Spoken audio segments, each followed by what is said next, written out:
and welcome back to another episode of the Piano Pedagogy Podcast, where we discuss topics related to piano teaching and running a successful music studio. My name is Jacqueline Beckoff, and I'm the owner and founder of Defined Music Teacher, where I work with music teachers around the world to bring their studio dreams to life. I also run a successful piano studio in Southern California. Today, we're going to be talking about the topic of practice.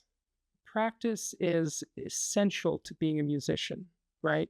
And it's one of the big problems that many music teachers have with their students.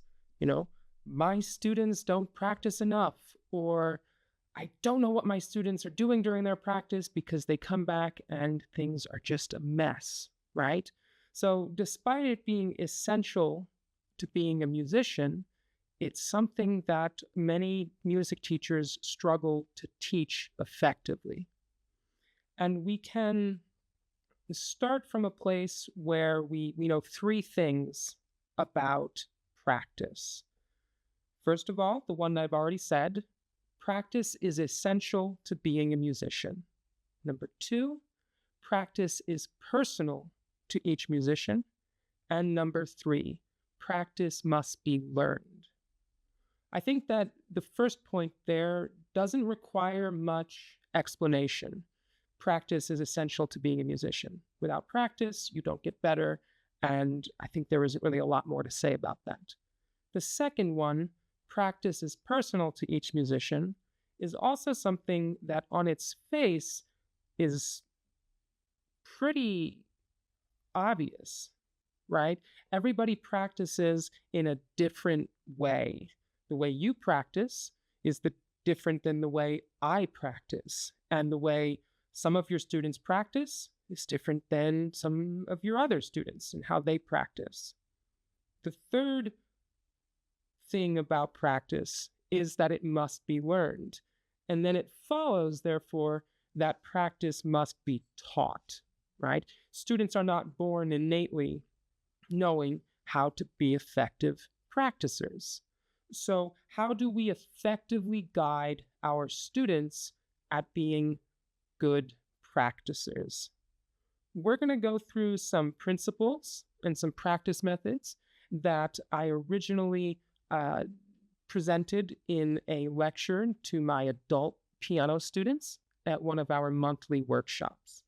But they're true for students of all ages. Just not all students can digest a list. So if we go through the practice principles, right, we can say that there are 7 practice principles. This is not the only way of conceiving of practice. You may not agree with all 7 of my practice principles, and that's fine. Everybody, like I said, practice is personal to each musician. So this is just what I think. And these are roughly in the order of importance, but I think it's pretty difficult to rank these. So that list is pretty loose. Practice principle number 1 is practice, don't perform. Practice, don't perform. Our students need to be in 2 very different frames of mind when they're practicing versus performing. And often we just drill over and over. If you're performing at a recital and you make a mistake, what do? You keep going, right? What do you do if you forget a section of your music? You skip forward. You don't start over, right? So ignore your mistakes. Don't let anybody know that you have made a mistake, and just keep going. And I like to joke with my students that everything that makes you a good performer is what makes you a bad practicer, right? Performers start at the beginning of a piece and go all the way to the end, no matter what happens. You don't want to do that when you're practicing. Performers ignore your mistakes. You don't want to do that when you're practicing.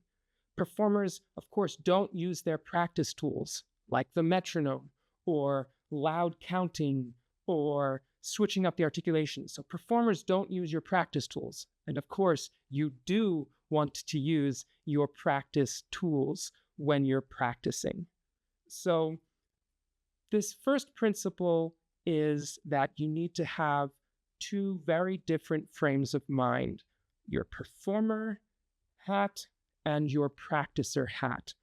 I've thought about actually getting hats for my younger students and then having them wear their performer hat when they first show me a piece of music that they've been working on.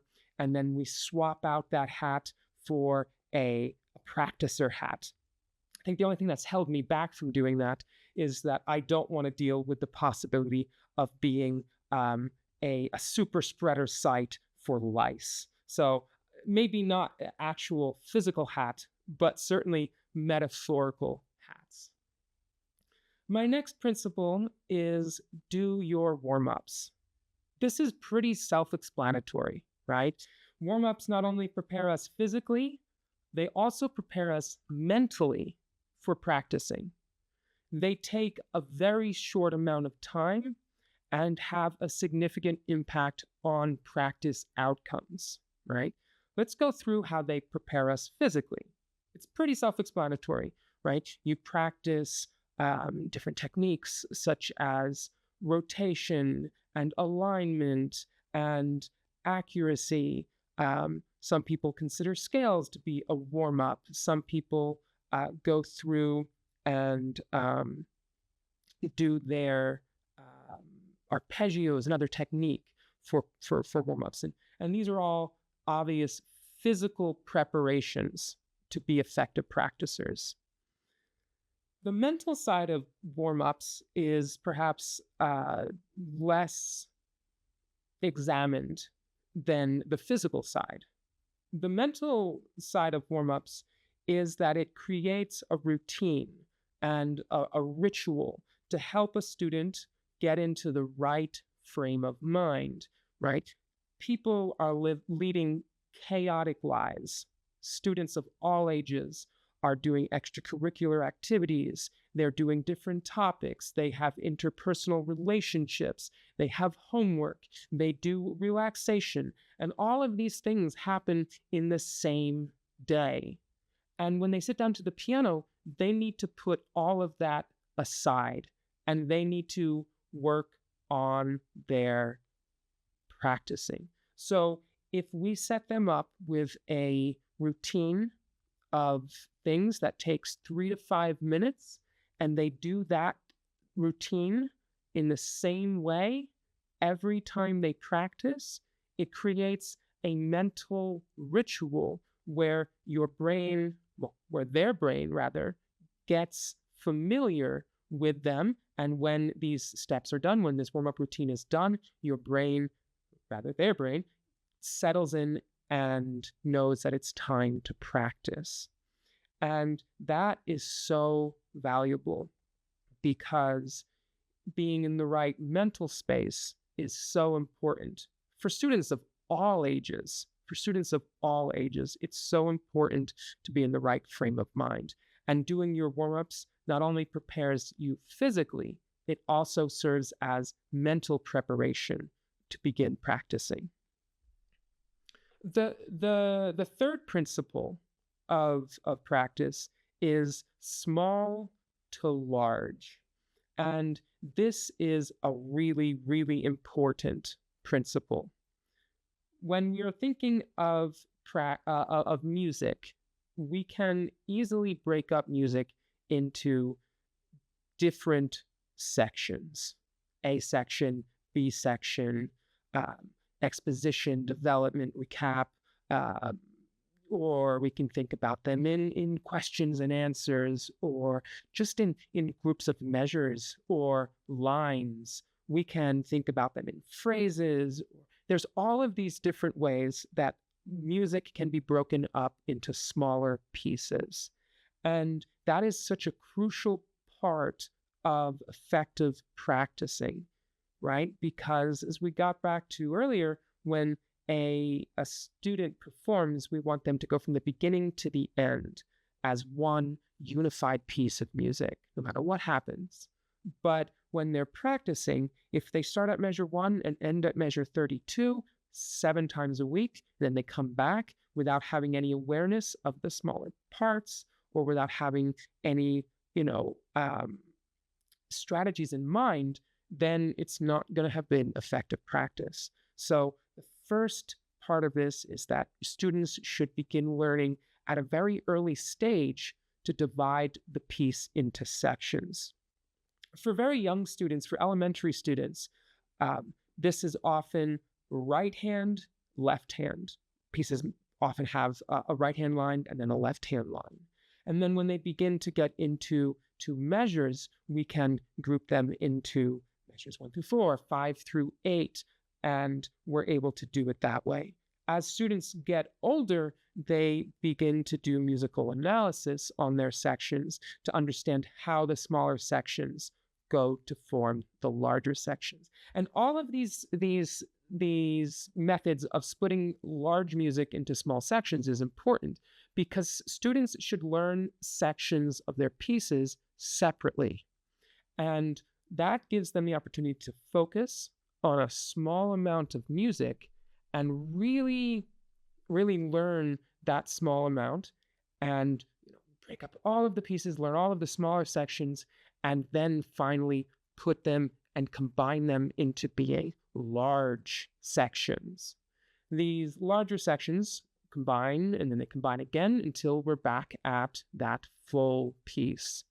Referring back to that 32 measure example, 4 measures makes 8 measures. Perhaps we have 8 and 8 to make 16, and then there's 2 halves of the piece. So if the students learn each of those sections separately and then combine them, they will have much more effective practice.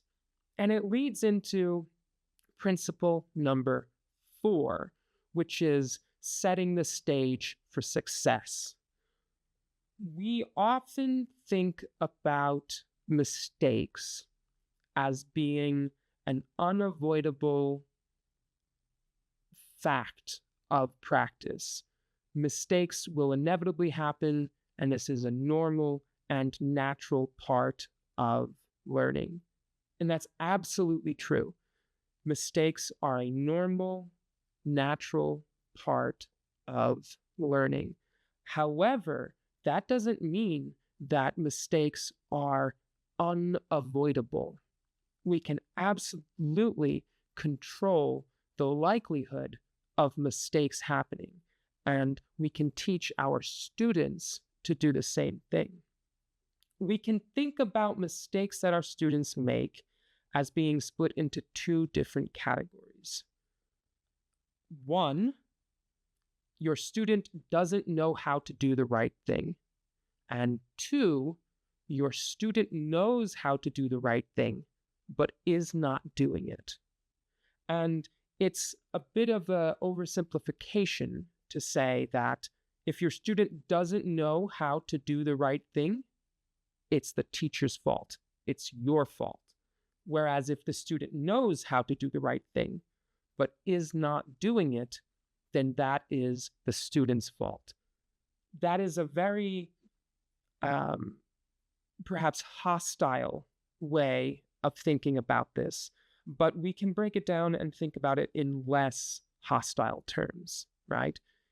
You're looking at a new piece. Maybe it's in a method book or it's a sonatina, and there is something in there. Let's say it's a sonatina, and there's a turn in there. There's an ornament, a turn, and you've kind of gone over turns with your student, but they aren't at the stage with that notation to be able to understand how to create it from scratch and where to time it. And, does it start on the beat? Does it start above the, on the beat, before the beat? Does it start on the principal note? There's a lot of things that they're not 100% sure on.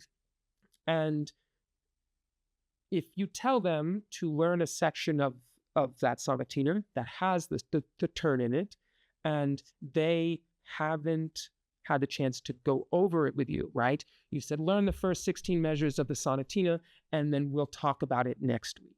And they go home and they see that turn, and they try their darndest to successfully implement that turn, and they come back and it's wrong. That is not the student's fault, right? The student lacks the appropriate knowledge to come up with the right notes, right? That's the teacher's fault. The student should never have been assigned that part of the sonatina, because the teacher should be aware the student doesn't have the right knowledge to create it from scratch.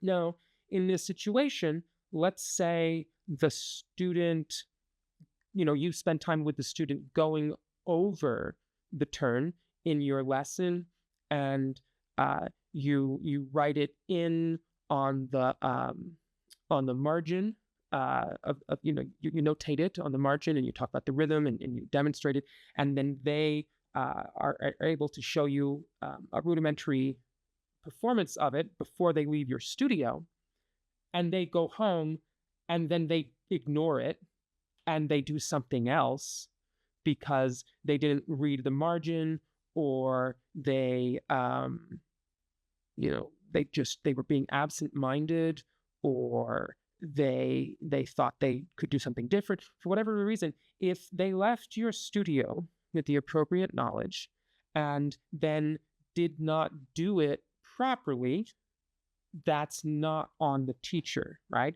That's a decision that the student made, and that mistake is the student's responsibility. We need to teach students to be responsible for their mistakes, because ultimately, students set the level of difficulty for their practice, right? We can imagine that students have all of these different difficulty settings or knobs on a radio. I'm showing my age here. But they have all these difficulty knobs, and they set each of these before they attempt something. So, for example, they control how fast they're going. They control their tempo for their attempt. And if they set their tempo at a performance tempo the very first time that they are looking at something, and they stick with that tempo all week, it's going to be more difficult for them to notice, hey, I've made a mistake. I need to change that. I need to fix that because of how fast they're going. Another difficulty knob that they control is the amount of music. This goes back to that previous principle, small to large. So if they decide that they're going to play all 32 measures of their piece all at once, beginning to end, that's a decision that they made. That's making that way more difficult because they have to keep all of these different things in mind. Other difficulty knobs is something like the number of musical elements, right? If there's pedal in the section and there is, a ritardando, and there's a fermata, and, if there's all of these different elements and they need to execute all of them perfectly, that can increase the difficulty of something by a lot. It can skyrocket the difficulty, in fact, right? So if you were to take out the pedal and leave out the ritardando and maybe ignore the fermata for now, so that they can that they can understand the notes and the rhythms and the dynamics and the articulations, and then once they've succeeded on that, they add those musical elements back in. That would be a way that they control their difficulty. Also, the way they're practicing is a way to control the difficulty. If a student is making the same mistake over and over, they're using the wrong finger for that leap, one way they can control the difficulty is by writing in the correct finger number, or by circling it, or making some other mark in their music, right? Counting out loud is a practice tool that greatly makes something easier, right? I joke with my students that it's like a magical spell because you start chanting these numbers and all of a sudden your rhythm is perfect, right? So if they don't use their practice tools, that's a conscious decision that they've made about their piece. And it is a decision that they've made that will make it more difficult. Also, the way they're practicing. Are they using a good practice technique? Are they being mindful of the method that they're using? We'll talk more later on in the podcast about practice methods, but it's definitely a way to set the difficulty. And the last part of setting the stage for success is what a student does when a mistake happens.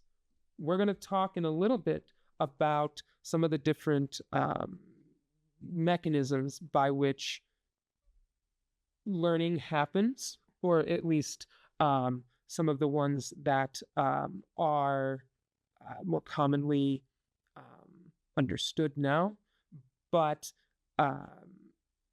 if they ignore a mistake and they just keep going when they make a mistake, that is a surefire way to make their success more difficult. Moving on to the next practice principle, number 5, quality over quantity. How many times have you had a student come back being able to, quote unquote, play an entire piece, but it is just riddled with mistakes? The entire thing is just, there's wrong notes and the dynamics aren't there. It seems like they don't care about the articulations and the rhythms are off. Just they can kind of play it, but not really to a meaningful extent, right? I tell my students that one perfect measure is better than 100 mediocre measures, because I really want my students to understand that it doesn't matter how many measures they're able to spit out if it's riddled with mistakes. That means that they can't play 32 measures. If they can't play 32 measures with good dynamics and the proper articulations, then they can't play it. And I would rather them have one measure flawless to show me than 100 measures that are mediocre, because this just increases the amount of time they have to spend in the future correcting their mistakes. We talked earlier in the previous practice principle about taking out musical elements to make something easier. And that is one of our difficulty knobs, but it is something that should be used with caution, because if you've ever had a student say, I'm going to worry about the dynamics next week, I'm going to play it this week without the articulations. Perhaps you've even assigned a student to do that. You've assigned a student to play this week. Don't worry about the articulations. We'll add that later. Can you play a piece without articulations? Can you do a piece of music without using a dynamic mark? Of course not, right? If you play a piece without dynamics, it's probably going to be mezzo forte, mezzo piano. If the student's very heavy, it could be forte. If they're, ignoring, quote unquote, ignoring the articulations, they're probably just playing the entire thing legato, right? And if you are learning a piece that way, you are going to have to fix what you've done because you have learned it incorrectly, right? You can't learn without dynamics. You can't learn without articulation. You really can't even learn without phrasing or voicing, or even some of these more, specific things, these interpretive decisions. However you learn something, that's how you know it. And then you have to go back and relearn with dynamics, relearn with articulations. I would rather a student come back with 8 measures with, pretty solid dynamics, and the articulations had some mindfulness there, and the rhythm and the rhythm and the notes, and just the tempo is steady. I'd rather them come back with that and then spend another week learning the second half or whatever with the correct articulations and details. So quality is more important than quantity because it saves us time in the long term. Practice principle number 6 is to use your practice tools. And I can't stress how important practice tools are, right? We have, lots of different types of practice tools, and our students should be instructed on how to use them, when is appropriate to use them, and how to use them most effectively. One example of practice tools are digital tools, right? We are in a place that is way different than 50 years ago, or even 30 or 20 years ago. I remember when I was a child, about 20 years ago. Yeah, 20 years ago. I got a big, bulky stereo and a blank tape, and I would record myself to listen to my mistakes. That is something that is big, it is cumbersome, and it is a barrier for accessibility to be able to record 20 years ago. Today, every student has a high quality camera and microphone, at least high quality relatively, within reach most of the time. They have a phone or a Chromebook or a tablet, and that is a tool that the students of 50 years ago would have been jealous to have, to be able to record themselves and see their alignment and watch their posture, to record themselves and then follow along in the music and see if things are being executed properly. That is a tool that every student has accessible to them. We also have a metronome with us no matter where we are. It's on our phone, it's on our tablet, and it's more accessible than ever before. YouTube is so accessible. It makes it so accessible to hear recordings, high quality recordings from all over the world of the pieces that students are going through, to be informed on interpretation. And is that thing right? I don't quite know if that rhythm was right. It's a tool. It can certainly be used correctly and incorrectly. We wouldn't want students to rely overly on YouTube, and we wouldn't want them to use a synesthesia, falling notes tutorial. But it is a tool, and tools can be used properly and improperly, right? Other kinds of tools are physical tools, pencils, and colored pencils to make markings in our music, pieces of paper to jot stuff down when they're memorizing. These kinds of physical tools are I think much more obvious for teachers. But how many of you think that your students regularly make notes in their music?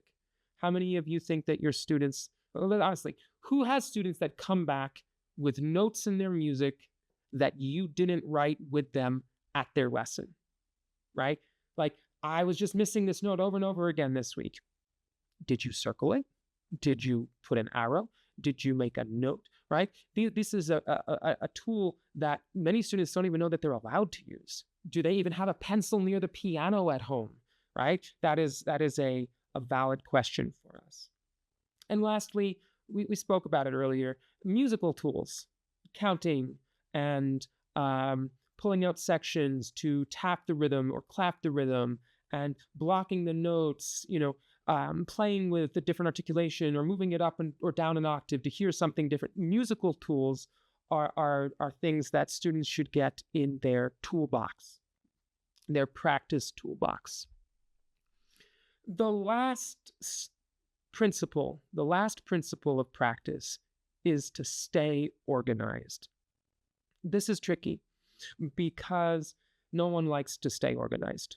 No one likes to stay organized, right? No one likes to take notes, and no one wants to, um, you know, have to think before they practice about what it is they're trying to accomplish. But staying organized is an incredible tool. It's an incredible way to augment student practice. Having a student sit down and write on a piece of paper 3 things they hope to accomplish in this practice session is incredible. Having a full-fledged practice notebook or practice journal where they record what they're doing, how it went, and what they need to do the next day, right? Keeping track of their progress in whatever method that they want is important. So some teachers work on a practice journal with their students. This reflective process is something that has to be taught, just like everything else that we're doing. And it's called a metacognitive process, where they think about thinking. And that process is crucial because when you see your student, you evaluate them, you see what's going on, you give them a set of tasks to complete. But if they are always dependent on you for that process, they will never learn to set their own goals, to monitor for their own success. And when piano lessons inevitably ends, because it always does at some point, no matter how long a student is with you, they won't have the ability to practice new music on their own. They won't be able to set their objectives and track their progress and evaluate for success. So staying organized is a crucial principle for your students to follow.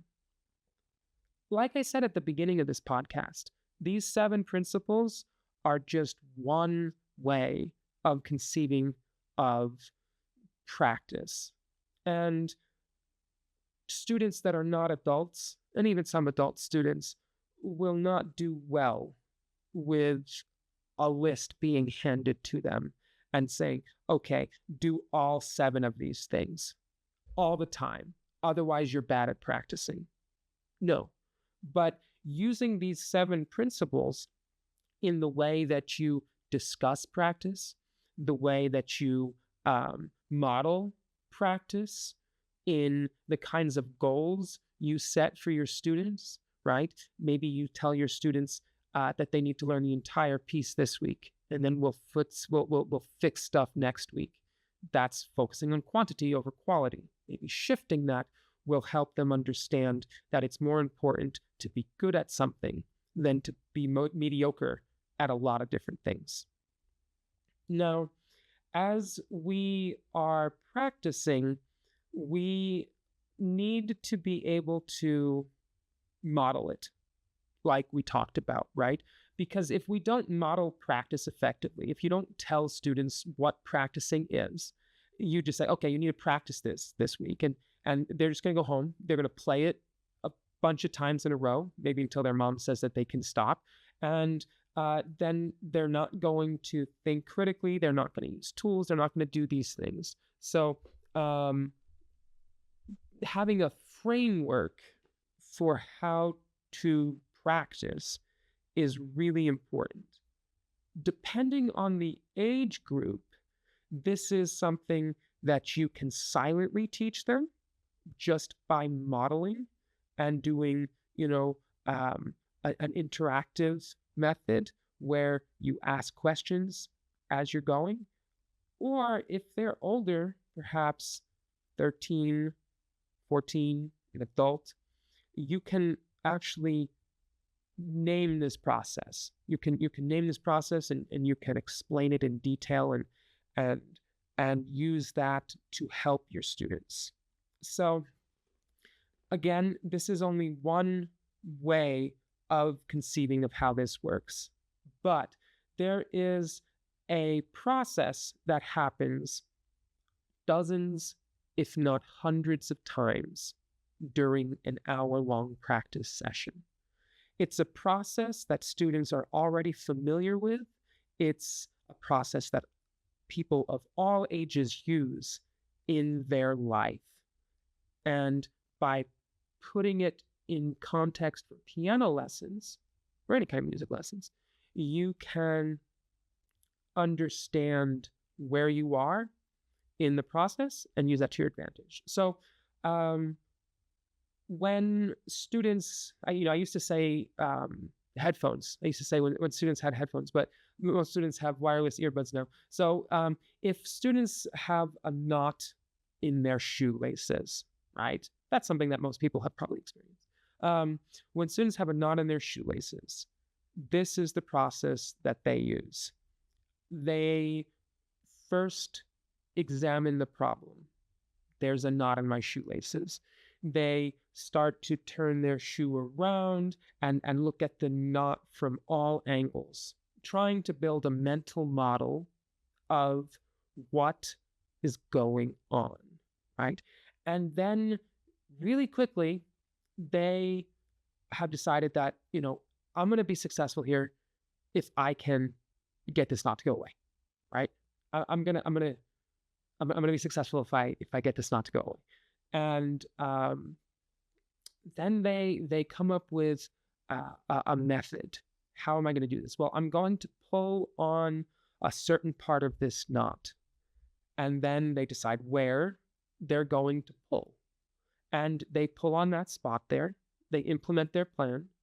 They watch and observe the knot to see if it changes states, right? Is it more tight? Is it less tight? Did nothing happen? And then the process starts over again. Maybe they've defined a more narrow definition here of success. I'm going to be successful if this middle part of the knot budges at all here. So we are going to pull here, but we're going to do it a little bit differently than before. Or maybe I'm going to push this part of the shoelace into the knot so that I can loosen it. So they make a different plan. They implement, they observe, and then they evaluate. Was that successful? No, let me keep trying. And if they put this plan into action and it doesn't work, then they'll try something else. Eventually, they will be able to untie that knot. Maybe they needed to go get a pencil to wedge it in there so that they can loosen up something. They realized that what they were doing now, the tools that they were using, wasn't working. Maybe they realized they needed help from someone more knowledgeable about shoelace knots. So they go to their parents, and that is how they figure it out, right? So this process, plan, do, review, is something that students of all ages are familiar with. It feels a little bit like the scientific method, right? I feel like it's adjacent to the scientific method. You form a hypothesis and you put your theory into practice. You observe, you come to a conclusion, and then that informs your next experiment. But this plan, do, review process should be used on varying levels of scale. Like I said, dozens, if not hundreds of times during a practice session.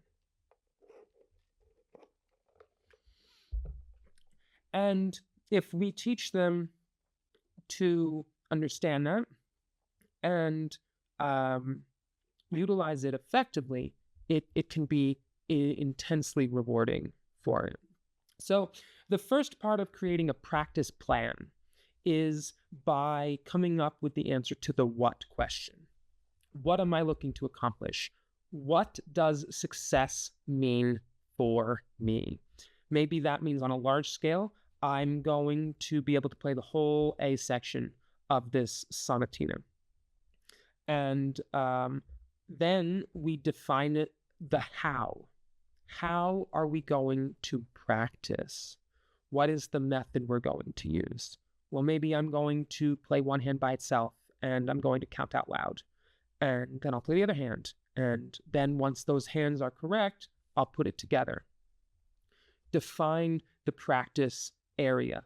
Answer the where question by putting the piece into sections, as we talked earlier, small to big. You are being focused on a small area, right? Just like with the knot. If you try to untie the entire knot all at once, you're going to end up with no progress, right? You have to be zoomed in on a specific part of the plan. Now, after you have come up with your practice plan, the next step is to do, right? Which is implementing your plan. And this is important because if you don't implement your plan, well, then nothing's going to happen. So as you're implementing your plan, as your students are implementing their plan, they should be listening and observing. Watch for signs of success or signs that we didn't quite reach success. And then the last step of this is to review, evaluate, based off of the observations you made, based off of the information you have available. Were you successful? Maybe this is the stage where you watch the recording that you just made. Evaluate for success. If you were successful, fantastic. That's awesome. Now it's time to make a new plan about a new place by defining a new level of success and figuring out how you're going to practice it. If, on the other hand, you did not achieve success, then it's time to either try your same plan again or tweak your plan a little bit, right? We don't want to just keep using the same plan over and over because that's not going to work for us, right? So this 3-part process can be seen as a triangle, right? Plan at the top, do at the bottom, review on the left. Plan, do, review. Plan, do, review. And if at any point in this process they miss out on one of these crucial phases of practice, the triangle collapses, right? Let's imagine here that a student gets caught in the do review loop, right? This is something that is quite common, right? The student does something, they listen, they know it's wrong, they do it again. They listen, they know it's wrong, they do it again. And they'll just keep doing that over and over again. The step that they're missing is the planning step, right? So if you just do something over and over again, well, that's just practicing, right? So if you do something and you get it wrong and you do it again, you get it wrong the same way, you do it, you get it wrong the same way, well, now you're just getting really good at doing it wrong. And that is not the outcome we want from practice. So in that example, the student is not making a new plan, and therefore they're getting the same output. An example of this might be a student is playing too fast and they're just missing the same jump over and over again because of how fast they're going. And an example of an updated plan would be go more slowly, right? Go more slowly, or perhaps try less measures. Make your area of focus smaller, right? By doing that, you can change the outcome, right? On the other hand, if you are just planning and doing, you're right, you're like, you are making your plan, you're like, I'm going to practice these measures, and then you do it. And then you're like, okay, now I'm going to practice these measures and I'm going to do it. Awesome. Now I'm going to go over here. I'm going to do this.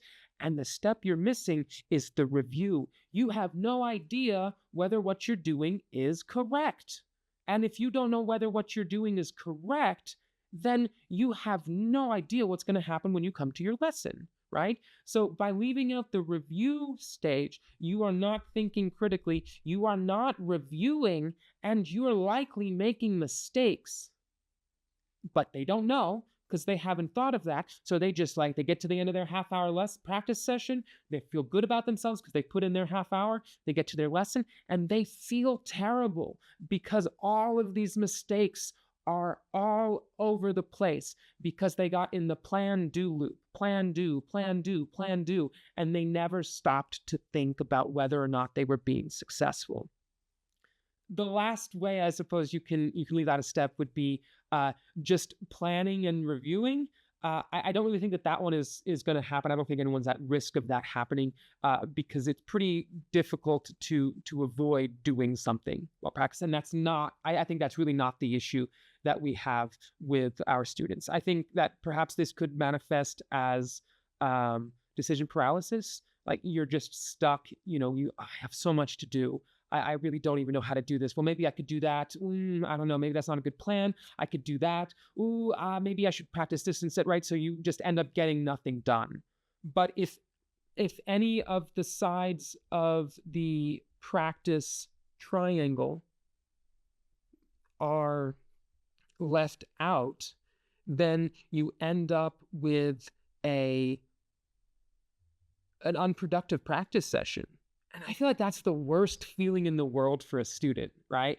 I have practiced, I put in all of this work, I get to my lesson, and my teacher's unhappy. That feels like really, really bad. I'm sure that that's happened to you music teachers out there, like back when you were a music student. You practiced, you worked hard, but you forgot some critical detail, and therefore you learned a whole bunch of mistakes all week. And then not only did you not get any, you did not get that happy feeling when your teacher is happy with you and you move forward, you now have to spend way more time undoing your mistake, right? That's the thing that is so important, that if a student learns something wrong for an entire week, right? They perform a rhythm wrong for an entire week.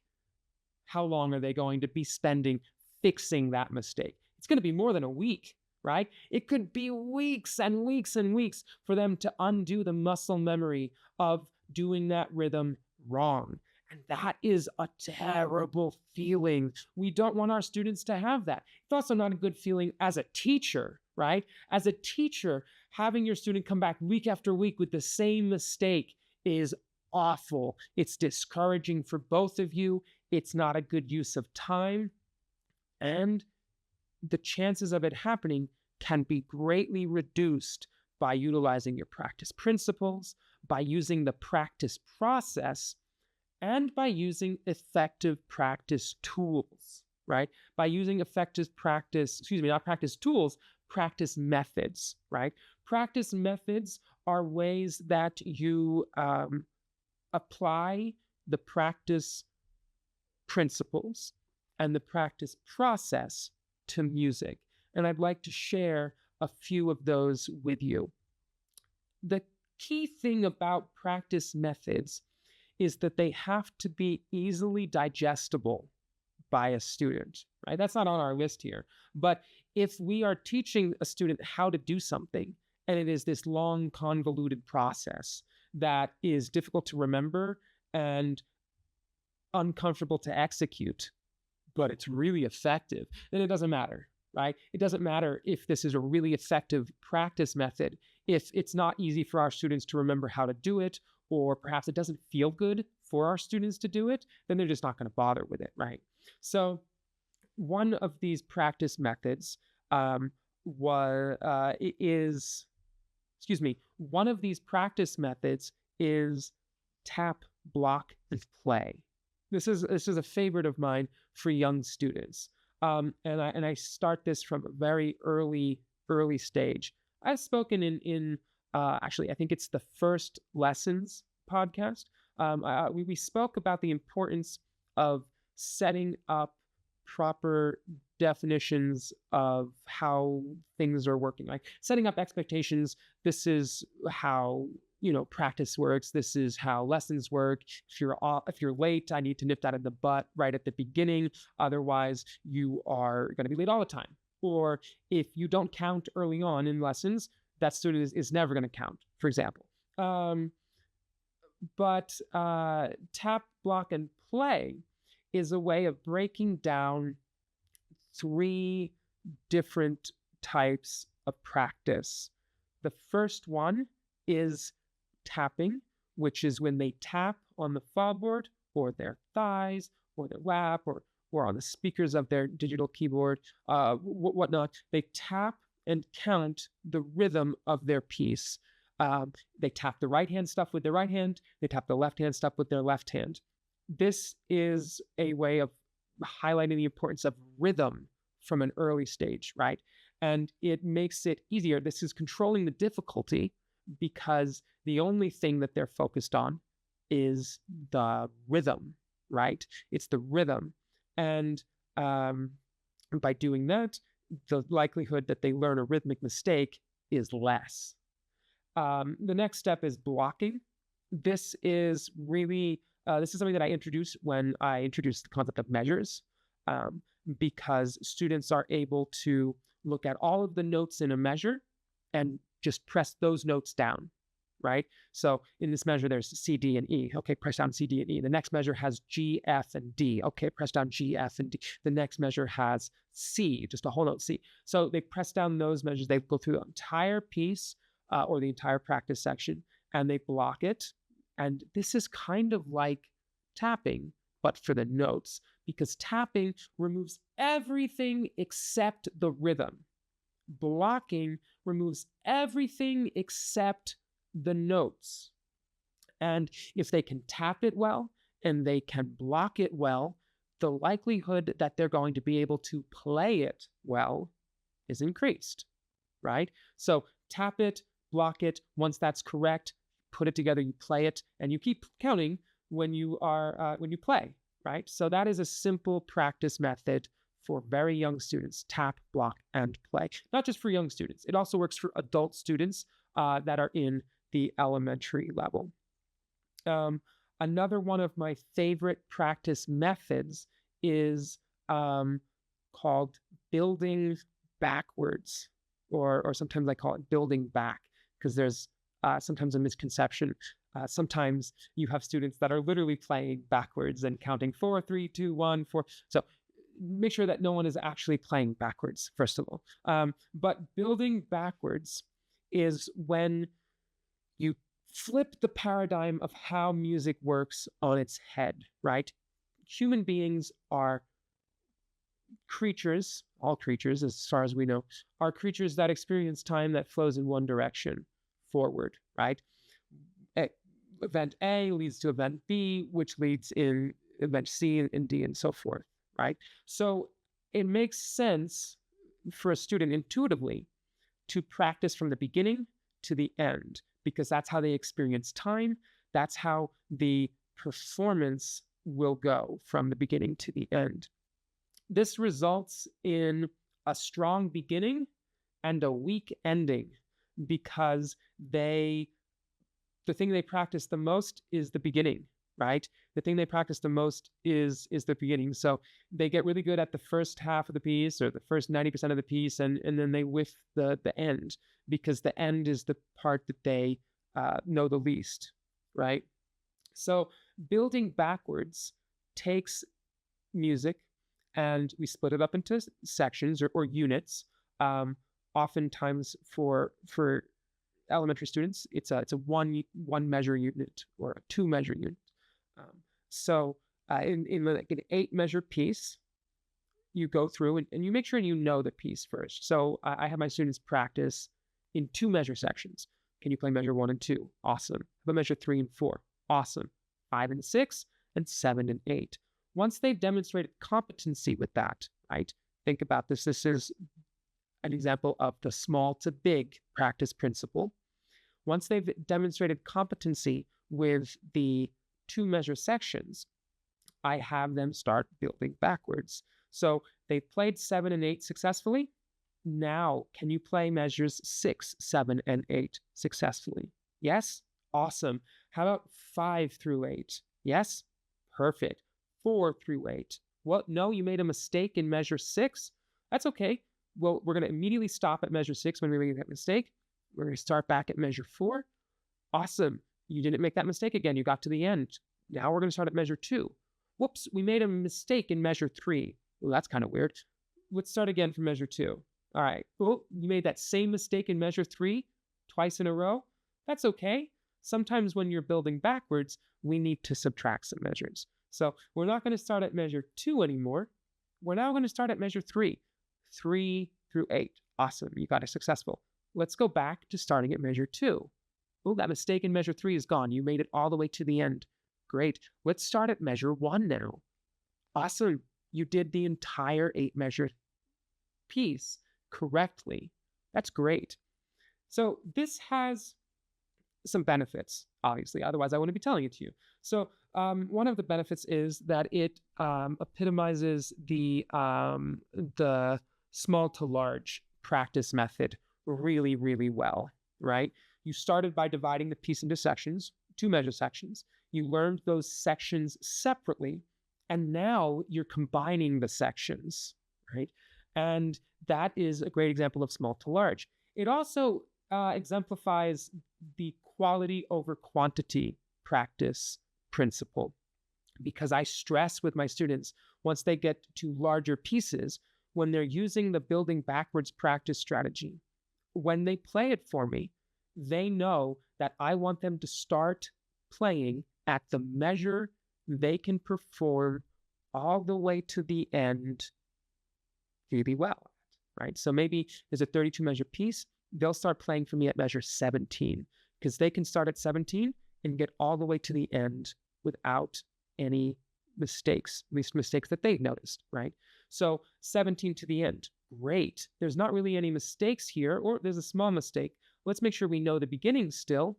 And then this week you can build all the way back to the beginning. So you're exemplifying quality over quantity. It's not one of our practice principles, but it is also very easy to digest for students, right? It's very easy for students to digest. It's a simple flowchart, right? It's a simple plan, right? It's a simple plan. All right, I'm going to play 7 and 8. I'm going to be looking for these things, dynamics, blah, blah, blah, blah, blah. Is it right? Awesome. Now start at 6. Let's do it. Is it right? No? Okay, I'll start at 6 again. Still not right? Maybe I'll tweak the way I'm playing it. Maybe I'll slow down. Awesome, it's right.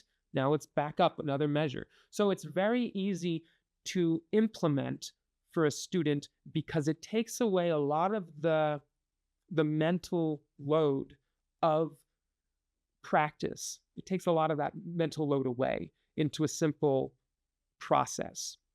So because it's easy for a student to understand, it's easy to implement, which means that they'll use it. It's also like really good, right? Because if you think about it, if we learn a piece chronologically, we start at 1 and we build in small sections. Okay, 1 through 4, awesome. Let's try now 1 through 8, awesome. It means that a student is least familiar with the end of a song, with the end of their piece, right? So think about a student the next week performing that piece for you. They started at measure 1. They're feeling really good about measure 1, but every measure they play, they are getting less and less comfortable, right? Because they learned the beginning of the piece in the beginning of the week, and then they built on that towards the end of the week until they knew the whole thing. But maybe they only did that, the ending, a few days, right? Because it's a long piece. So every measure they play, they are getting into more and more unfamiliar territory. That's a bad feeling, right? If we contrast that with what will happen if you do building backwards, they've managed to build back to the entire piece. The newest part is the beginning, so it's freshest in their mind when they are doing that. So they've just managed to get back to the beginning. So they start at the beginning and they play, and every measure gets them into more and more familiar territory. So they get more confident as their piece goes on instead of less confident, right? They get more confident instead of less confident. And that's a good feeling, right? Think about it for a performance at a recital. Every measure they play, they get into more familiar territory. Yes, we want the whole piece to be known, but every measure they play takes them into more familiar territory, which is a good feeling, right? So I love building backwards. It's the default go-to practice method for all of my students. Another practice method that utilizes our principles really well is I call this other practice method overlapping units. This one is intense, but it is great for a dense piece of music, like a Bach fugue, right? Overlapping units is great for a Bach fugue. So say we have just 8 measures. We'll just say that we have 8 measures, and our student is they kind of know everything but it's not consistent, right? It needs to be improved with its consistency. And for overlapping units, you start at the beginning of whatever your practice area would be. I wouldn't encourage to do the entire fugue. I would say let's go with just measures 1 through 8, for example, here. So they start with overlapping by 2. So that means that they practice measure 1 and 2 until it's correct. And then instead of moving on to 3 and 4, they now practice measures 2 and 3. Let's think about why that's different and what kind of effect that has. If we practice measure 1 and 2 and then measure 3 and 4, we're good at connecting measures 1 and 2. And then we're separately good at connecting measures 3 and 4. If we then tried to play all 4 measures, what part of it have we not practiced? Well, we haven't practiced connecting measure 2 to measure 3. That's not something that we've taught our brain to do, right? So by overlapping, we are creating more like a woven effect where measure 1 connects to measure 2, then measure 2 connects to measure 3, 3 to 4, 4 to 5, etc. By the time a student gets to measure 7 and 8, they're feeling like they are able to connect each measure to the one right after it, which is good. And then we start back over with measure 1, and now we are overlapping by 3. So we practice measure 1, 2, and 3. And then we go back and we practice measures 2, 3, and 4. And then 3, 4, 5, 4, 5, 6. So what is this doing? This is creating larger overlaps, right? So we are really reinforcing that connection between the measures. By the time we get to measure 8, we start over. We're overlapping by 4s, 1 through 4, 2 through 5, and we're creating a more and more well-known piece of music. It's very intense, and I don't recommend it all the time. But if there's a particularly challenging section of a piece, you can absolutely use this practice method. It's also, you can even use it in a slightly different way. For a piece that's really intense, you can do it with metronome clicks. So you could do, for example, 3 metronome clicks. You practice measure, or 2 metronome clicks. You practice beat 1 and the beginning of beat 2. Then you practice beat 2 and the beginning of beat 3. Beat 3 and the beginning of beat 4. So you are building on a smaller scale at that point. And then you increase it the same way. And I don't think that one practice method is the right method for every single situation. This is about giving your students a practice toolbox and then teaching them this is when it's good to use this method. This is when it's good to use that method. And then they can make those own decisions on their own. One more practice method that we'll go over today before we wrap up this podcast is +1, -1. This is great for simpler sections as well as combining more complicated sections that you already know. And this is similar to the previous one in that it focuses on an overlap. So say we have a 16 measure piece of music. Measures 1 through 8 is an A section, and measures 9 through 16 is a B section. It's tempting to say, okay, well, let's split this up into sections. I'm going to play measures 1 through 8, then 9 through 16, and then I'm going to combine them.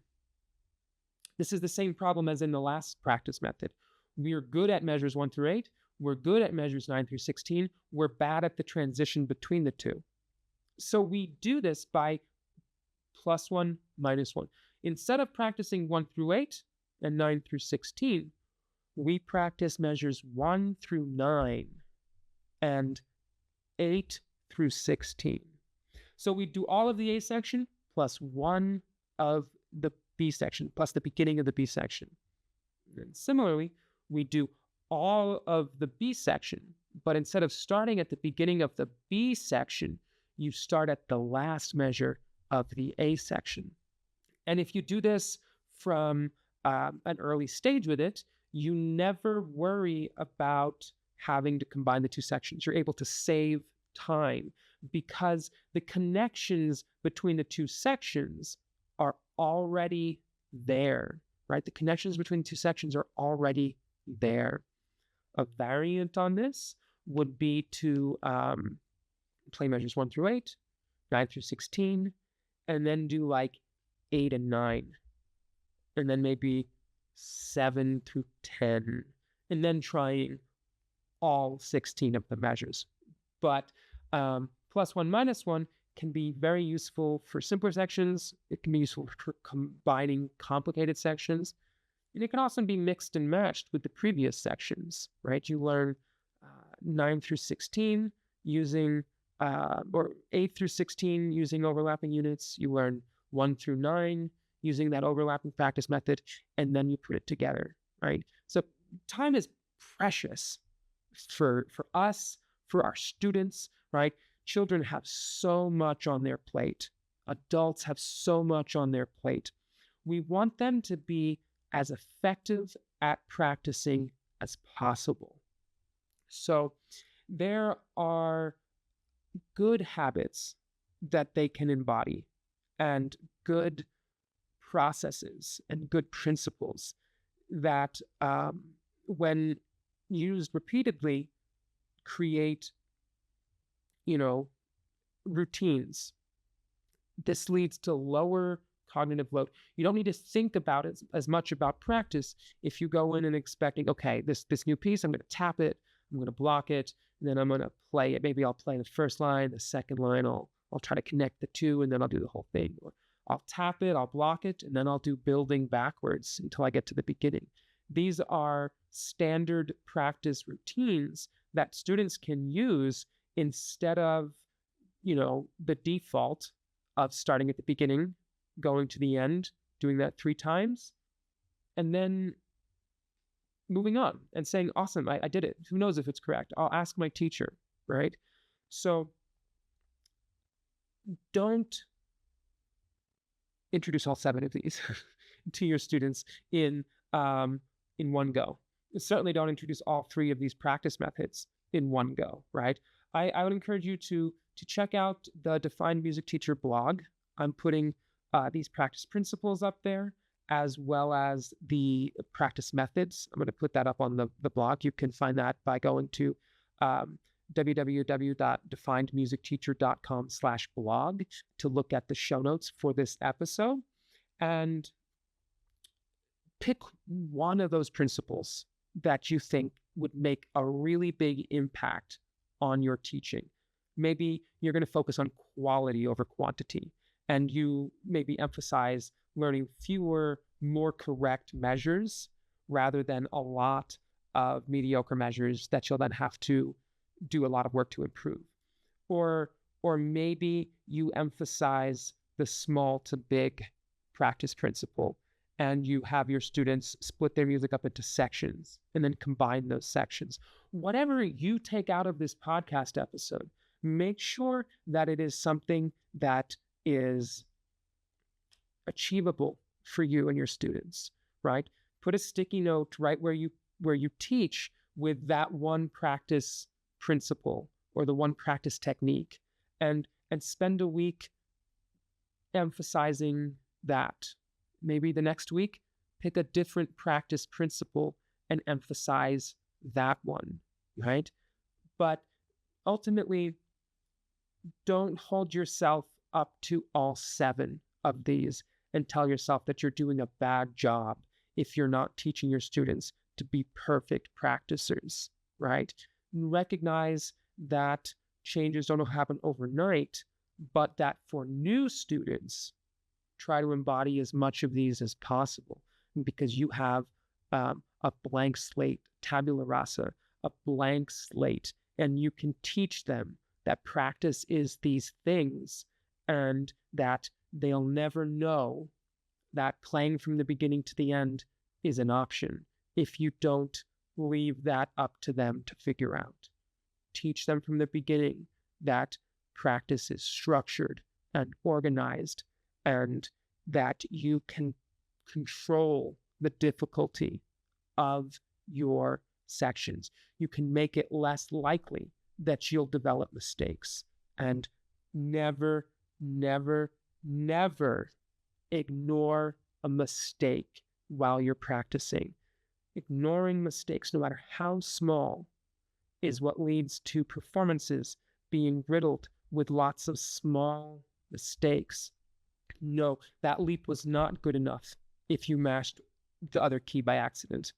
No, that rhythm was not close enough. No, you can't ignore your dynamics when learning a piece of music. Anyway, thank you for listening to this episode of the Piano Pedagogy Podcast, and I will see you next time.